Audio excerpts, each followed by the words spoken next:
नमस्कार प्रेक्षकांनो, ठरलं तर मग मालिकेच्या आजच्या भागामध्ये मी आपलं मनपूर्वक स्वागत करतो आणि त्यामध्ये आता सायली ही बेडरूममध्ये येते. मधुभाऊ बेडरूममध्ये आता काळजी करत एरझऱ्या मारत असतात. मधुभाऊकडे बघत सायली म्हणते की काय झालं मधुभाऊ, काय डोक्यात काळजी चालू आहे तुमची.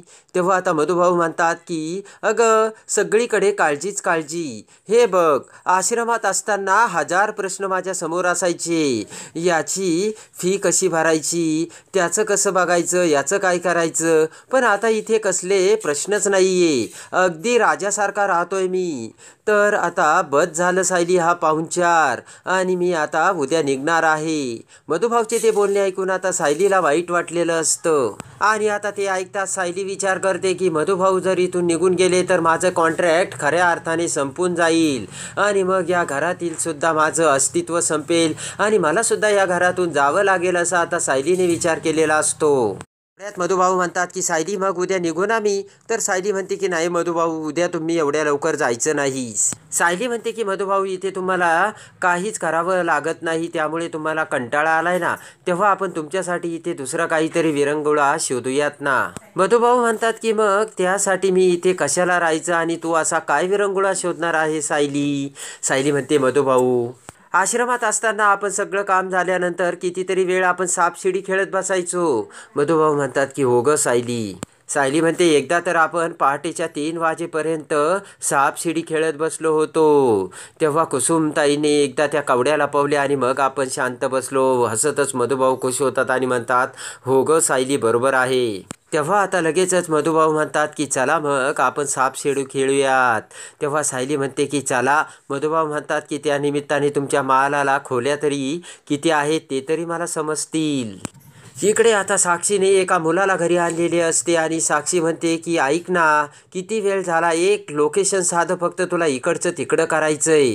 टेक्निकल एक्सपर्ट आहेस ना तू, मग एवढा वेळ काय लागतो. तर आता तो मुलगा साक्षीला म्हणतो की चिल, शांत व्हा. इकडे आता साक्षी त्या मुलाला म्हणते की मी तुला एक सांगते, या तारखेला मी आणि माझा मोबाईल माझ्यासोबतच होता, याचं तुला ट्रेस करता येईल का. तर तो म्हणतो की अगदी साधा आहे, तुम्ही काही काळजी करू नका. आणि आता तो मुलगा साक्षीला इंग्लिशमध्ये बोलू लागतो. तेवढ्यात महिपती तिथे येतो आणि त्या मुलाचं बोलणं ऐकत म्हणतो की माझ्या मुलीला जर तू शिव्या दिल्या ना तर तुझ्या डबड्यासकट तुला उचलून इथून फेकून देईल. तेव्हा पुन्हा तो मुलगा इंग्लिशमध्ये बोलतो. तेव्हा आता महिपत म्हणतो की ब्रो कुणाला म्हणतोयस, मला शिव्या देतोयस का. महिपत म्हणतो की आत्ताच्या आत्ता इथून सटकायचं, जर माझं टाळकं सटकलं ना तर तुझं टाळकं मी फोडून टाकेन. इकडे आता सायलीने मधुभाऊला अडगळीच्या खोलीत आणलेली असते आणि आता सापशिड्या शोधण्यासाठी सायली म्हणते की मधुभाऊ इथेच मी हे सगळं बघितलं होतं, तेव्हा मी या बाजूला शोधते, तुम्ही या बाजूला शोधा बरं का. तर आता सायली आणि मधुभाऊ ते सापशिडीचा खेळ खेळण्यासाठी आता ते सगळं शोधू लागतात. आणि आता मधुभाऊ म्हणतात की काय काय आहे बघूयात. तर आता भाऊच्या पायात चमक निघू लागते. पटकन सायली मधुभाऊकडे पळत येते आणि म्हणते काय झालं मधुभाऊ, तुम्ही नका शोधू बरं, मी खेळ शोधलं की तुम्हाला लगेच सांगते. सायली म्हणते की तोपर्यंत तुम्ही मधुभाऊ इथेच उभा राहा. मधुभाऊ म्हणतात की हो, मी इथेच थांबतो. आणि आता सापशिडी खेळण्यासाठी सायली ते खेळाचे सगळं साहित्य शोधत असते.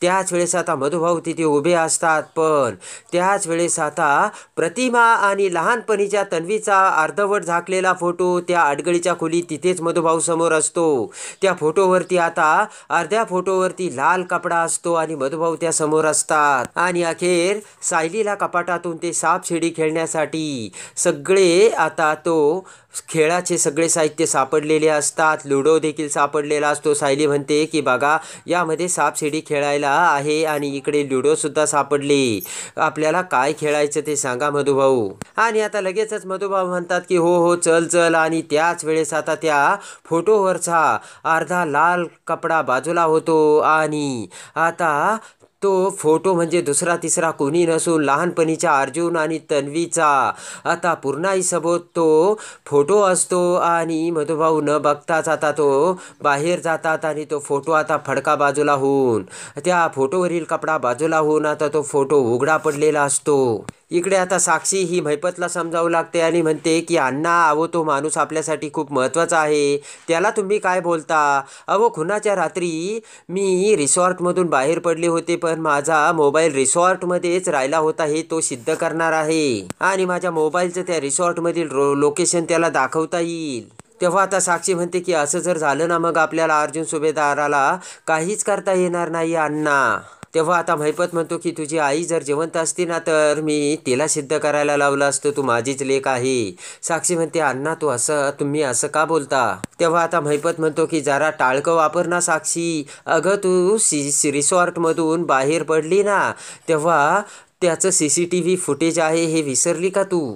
महिपत म्हणतो त्या शिवानीला तू साक्षीदार म्हणून उभी केली आणि त्यामध्ये देखील तूच अडकली, त्याचं काय करणार साक्षी तू? साक्षी म्हणते की मग मी त्या रिसॉर्टमधून बाहेर पडून दुसरीकडे कुठेतरी गेले हे सुद्धा या मुलाला दाखवता येईल अण्णा. महिपत म्हणतो की असल्या फालतुकड्या कारणासाठी तू काहीही याच्यात फसू शकत नाही, तो अर्जुन सुभेदार तुला अजून दलदलीत घालेन. महिपत त्या मुलाला म्हणतो ए बुजगावण्या, माझं टाळकं फिरायच्या अगोदर इथून निघायचं, नाही तर मी तुझ्या हातापायाची अशी गाठ बांधेन ना, कुठे पडला ते सुद्धा तुला सापडणार नाही आणि समजणार नाही. हा आणि आता इकडे लगेचच तो मुलगा घाबरून त्याचा लॅपटॉप घेऊन तेथून पळ काढतो. तेव्हा आता साक्षी अण्णावर चिडते आणि म्हणते काय हो अण्णा, त्या मर्डर केसमधून बाहेर येण्यासाठी मी काहीतरी शोधते, पण तुम्ही तर काहीच करत नाही आणि उलट मला विरोध करता. तेव्हा आता महिपत म्हणतो की साक्षी तू आता फक्त शांत बस, मी असा काही डाव खेळणार आहे ना, तो अर्जुन सुभेदार फक्त पाणीच मागेल, तू फक्त मजा बघ साक्षी. तेव्हा डोक्याला हात लावलेली साक्षी आता महिपतकडे बघते. इकडे आता त्या साप शिडीचा खेळ खेळण्यासाठी ते सगळं आडगळीच्या खोलीतलं साहित्य घेऊन सायली ही मधुभाऊ सोबत आता बाहेर येते. सायली मधुभाऊला म्हणते की तुम्ही हे घेऊन पुढे व्हा मधुभाऊ, मी आलेच तर तेवढ्यात. विमल तिथे येते आणि आता सायलीला म्हणते की सायली ताई तुम्ही अर्जुनदादाला काहीतरी सांगणार होतात ना, पण अर्जुनदादा आता घरातच नाही. तर आता सायली म्हणते की अगं मी मधुभाऊंना औषधं देण्यासाठी बाहेर गेले होते तेव्हा ते घरातच होते. तर आता विमल म्हणते की तुम्ही घरी आलात ना त्याच्यानंतर ते 10-15 मिनटं अगोदरच गेले. विमल म्हणते मला वाटलं की तुम्हाला सांगून गेले असतील. तर सायली म्हणते नाही हो, मला माहीतच नाही. सायली म्हणते की हा चैतन्य भाऊजींना सांगून गेला असेल, काहीतरी महत्त्वाचं काम असेल त्यांचे म्हणून ते गेले असतील, मी विचारते चैतन्य भाऊजीला. तर विमल म्हणते हो आणि सायली पुढे जाते. इकडे आता तो फुलांचा गुच्छ समोर धरत अर्जुन म्हणतो की आता मी सायलीला प्रपोज करत असेल पण त्याच वेळेस एखाद्याचा क्लायंटचा मला फोन येईल. प्रिया आता ते चोरून सगळं अर्जुनचं वागणं बघत असते. अर्जुन आता समोर जाणारे येणारे जोडपे मुलं मुली बघत असतो आणि विचार करतो की प्रपोज करताना नेमकं काय करायचं. तर आता प्रिया ही झाडाच्या आडून ते सगळं बघत असते आणि आता सायलीला प्रपोज करण्यासाठी अर्जुन एकटीच प्रॅक्टिस करू लागतो आणि हॅलो मिस सायली असे आता बोलून सायलीला प्रपोज कसं करायचं यासाठी एकटाच अर्जुन ॲक्टिंग करत असतो. प्रिया ते सगळं बघत असते. पुन्हा आता अर्जुन विचार करतो की अगोदर मिस सायलीच्या मनात काय चाललं ते ऐकून घ्यायला पाहिजे. प्रिया ते ऐकत असते. इकडे आता अर्जुन प्रॅक्टिस करत म्हणतो की मिस सायली माझं तुमच्यावरती खरंच खूप प्रेम आहे. माझं तुमच्यावरती किती प्रेम आहे हे जर मी सांगायला लागलो तर रात्र संपून जाईल. अर्जुन म्हणतो की मिस सायली माझं यानंतरचं अख्खं आयुष्य तुम्ही आहात आणि मला ते सांगायला वेळ देखील पुरणार नाही. अर्जुन म्हणतो की एका कॉन्ट्रॅक्टमुळे आपण दोघे समोरासमोर आलो, पण आपलं प्रेम आता त्या कॉन्ट्रॅक्टपेक्षा खूप मोठं आणि वर गेलंय मिस सायली. प्रिया आता ते सगळं ऐकत असते. तर आता अर्जुन म्हणतो की मला माहिती आहे मिस सायली तुमचं माझ्यावर खूप प्रेम आहे, पण तुमचं माझ्यावर किती प्रेम आहे हे मला परत ऐकायचंय. तर आता अर्जुन म्हणतो की माझं तुमच्यावरती प्रेम आहे, तुमचंसुद्धा माझ्यावरती किती प्रेम आहे हे मला तुमच्या तोंडून ऐकायचंय. अगोदरच तर मला लग्नच करायचं नव्हतं मिस सायली, पण जेव्हा मी तुमच्या बरोबर राहिलो आणि तुमच्या प्रेमात पडलो. अर्जुन म्हणतो मिस सायली तुम्ही माझ्या आयुष्यात आला आणि माझे दिवस किती आनंदात गेले ना तुम्हाला काय माहिती, आणि मला कायम तुमच्यासोबत राहायचंय मिस सायली असे आता अर्जुन समोर बोलत असतो आणि सायलीला प्रपोज मारण्याची प्रॅक्टिस करत असतो. आणि तुम्ही माझे जग आहात, माझे जग फक्त तुमच्यासाठी थांबले आहे आणि तुम्ही लवकर या मिस सायली असे म्हणत अर्जुन खूप खुश होत असतो. तर प्रिया ते सगळं ऐकत असते. इकडे आता ते सगळं बघून प्रिया विचार करते की हा अर्जुन स्वतःशीच बोलतोय का, काय बोलतोय ते मात्र ऐकायला येत नाहीये, जवळून जाऊन ऐकायला हवं असा आता प्रियाने विचार केलेला असतो. आणि अर्जुन आता स्वतःशीच खुश होऊन स्वतःशीच हसत असतो. तर इकडे सायली आता अर्जुनला फोन लावते, पण आता अर्जुनचा फोन बंद असल्यामुळे सायली विचार करते की सरांचा फोन स्विच ऑफ का लागतोय.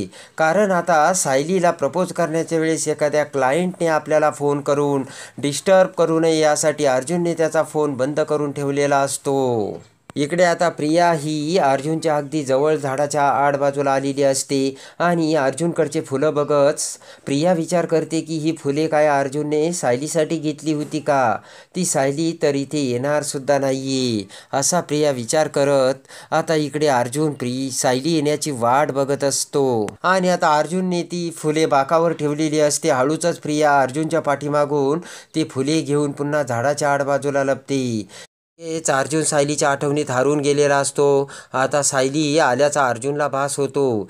तेव्हा आता अर्जुन म्हणतो, आलात तुम्ही मिस सायली, पण तुम्ही माझ्यासमोर येऊ नका. अर्जुन म्हणतो की तुम्ही जर समोर आलात तर माझ्या मनात तुमच्याविषयी काय आहे हे मला सांगताच येणार नाही मिस सायली. आता प्रिया अगदी जवळून अर्जुनचे ते बोलणे ऐकू लागते.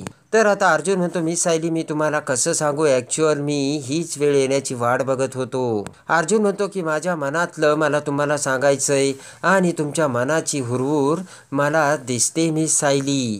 अर्जुन म्हणतो की नशीब आमच्या दोघांच्याही मनात सेम फिलिंग्ज आहेत. अर्जुन म्हणतो, खरं सांगू का तुम्हाला मिस सायली, मी कधी तुमच्यात गुंतत गेलो आणि अडकत गेलो ते मलाच नाही कळालं. तुमच्याशिवाय एक क्षणही मी राहू शकत नाही मिस सायली आणि त्यासाठी मला आज तुम्हाला काहीतरी सांगायचंय. हे आता बोललेले अर्जुनचे बोलणे आता प्रिया ऐकते आणि प्रियाला मोठा धक्का बसतो. आणि लगेचच Arjun I love you miss Sayali असे म्हणत त्याच्या प्रेमाची कबुली देतो. आणि त्याच वेळेस ते ऐकून प्रियाला सगळ्यात मोठा धक्का बसून अर्जुनचे सायलीवर खरंच खूप मनापासून प्रेम असल्याचे आता प्रिया समोर आलेले असते. अर्जुन डोळे झाकून म्हणतो की I am deeply love with you Sayali. आणि अर्जुन म्हणतो, काहीतरी बोला ना तुम्ही मिस सायली. तर पाठीमागून प्रिया ते सगळं ऐकत विचार करते की म्हणजे अर्जुनचं खरंच सायलीवरती प्रेम आहे आणि अर्जुन खोटं बोलत नाहीये. अर्जुन आता पुढे बोलत असतो. अर्जुन म्हणतो की तुमच्या मनात काय आहे सायली हे मला ऐकायचंय. आणि आता लगेचच प्रिया तिथून रागाने बाजूला निघून जाते. तर अर्जुन पाठीमागे वळतो आणि म्हणतो की तुम्ही सांगा ना तुमच्या मनातलं सायली. तर समोर सायली नसते. तर अर्जुन समोर बघतो तर फुलेही नसतात. तेव्हा पुन्हा अर्जुन हसतच म्हणतो की मिसेस सायली तुम्ही इथेच आहात ना. आणि आता अर्जुन त्या झाडाच्या आडबात जातो तर तिथे सुद्धा सायली नसते. इकडे आता प्रिया ही बाजूला येऊन विचार करते की मी जे बघितलं ते सगळं खरं आहे का. झाडावरती हात आदळवत प्रिया म्हणते, अर्जुन तर सायलीच्या प्रेमात पडलाय. इकडे आता अर्जुन सायलीला शोधत असतो आणि म्हणतो की मिसेस सायली कुठं आहात तुम्ही. आणि आता पुन्हा त्या बाकाजवळ ते फुले बघत आता अर्जुन म्हणतो की कुणीतरी इथे होतं. इकडे आता अर्जुन विचार करतो की नाही कुणीतरी इथे होतं आणि अर्जुन इकडे तिकडे बघू लागतो. इकडे आता प्रिया विचार करते की हा अर्जुन तर सायलीच्या प्रेमात पडलाय, सायली सुद्धा याच्या प्रेमात पडली असेल का. आणि आता प्रिया खूप अस्वस्थ झालेली असते. प्रिया म्हणते की जर दोघेही एकमेकांच्या प्रेमात असतील तर आपला काय फायदा होणार आहे आणि आता सगळं संपलंय असे म्हणत आता प्रियाला मोठा पस्तावा येत असतो. आणि आता अर्जुन म्हणतो की मी लगेचच मिस सायलींना फोन करतो. पण आता अर्जुनने फोन काढताच अर्जुनचा मोबाईल स्विच ऑफ असतो. तर आता डोक्याला हात लावत अर्जुन म्हणतो की हे सगळं काय चाललंय. तर इकडे प्रिया सुद्धा आता वेडीपिशी झालेली असते. तर आता अर्जुन असं म्हणाला होता की मिसेस सायली मला देखील तुमच्या मनातलं ऐकायचंय. तुमचं खरंच माझ्यावर प्रेम आहे का याचा अर्थ सायलीला हे माहीत नाहीये अजून असा आता प्रियाने विचार केलेला असतो. कारण प्रियाने अर्जुनचे बोलणे ऐकलेले असते. तेव्हा आता प्रिया विचार करते आणि ठरवते की काही जरी झालं तरी आता अर्जुनच्या मनातील फिलिंग सायलीच्या समोर यायच्या आत मला ते कॉन्ट्रॅक्टचे पेपर मिळालेच पाहिजे. तेव्हा आता हे पेपर शोधून मी साधा सुद्धा नाही तर न्यूक्लिअर बॉम्ब फोडणार असल्याचे प्रियाने आता ठरवलेलं असतं. आणि आता इकडे सायलीची वाट बघून कंटाळून अर्जुन हा घरी आलेला असतो. तेव्हा आता सायली अर्जुनवर रागवते आणि म्हणते की तुम्ही कुठे निघून गेला होता तासा, न सांगता तुम्ही निघून गेलात. तेव्हा आता मी आणि तेही रात्रभर, तेव्हा मी कुठे शोधायचं तुम्हाला सांगा ना. तर अर्जुनची आता दातखिळीच बसलेली असते. अर्जुन म्हणतो कुठं शोधायचं म्हणजे, आणि लगेचच आता अर्जुन म्हणतो की कुठे म्हणजे तुम्ही मला जिथे बोलावलं होतं तिथे. तर सायली म्हणते मी कुठे बोलावलं होतं.